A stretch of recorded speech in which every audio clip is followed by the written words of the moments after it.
હવે આગલા દિવસોમાં શું આપ માનો છો, શું થઈ શકે? હવે નોટબંધીના 50 દિવસો થઈ ગયા છતાંય પણ આમાં કઈ કોઈ પબ્લિકને ફાયદો થયો એવું દેખાતું નથી.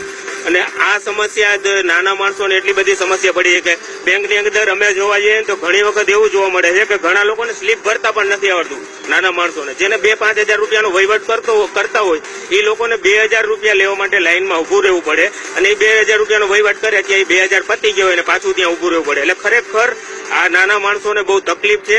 અને જે આ નિર્ણય છે ને એ હું માનતો નથી કે સાર્થક થાય, કારણ કે પાયાની સુવિધા વગરનો આ આંધળો નિર્ણય કર્યો છે ને એ ખરેખર સામાન્ય જનતાને તો તકલીફ જ પડે છે. આનાથી કાળું નાણું બહાર આવશે કે નહીં આવે એ તો કઈ ખબર નથી, પણ જે 50 દિવસની અંદર જે કઈ આનું રિઝલ્ટ જોવા મળવું જોઈએ તે મળતું નથી. અને ખરેખર 50 દિવસમાં રિઝલ્ટ જોવા મળતું હોય તે મળતું નથી.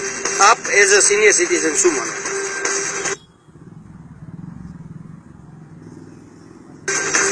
જે સવાલ આપ સૌને પૂછી રહ્યા છો એ જ સવાલ કોઈ ઝૂંપડપટ્ટીમાં રહેનારા અતિ નાના અને ગરીબ વર્ગમાં જઈ અને આપ પૂછશો તો કદાચ સંદેશ એક સત્તાધીશ લોકશાહીનો એક પાયો મજબૂત બનીને દેખાય બહાર આવશે.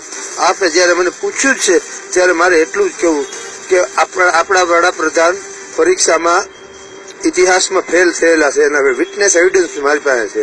જે માણસ ઇતિહાસથી અજાણ્યો હોય તે ભૂતકાળ વિશે કંઈ કરી શકે નહીં.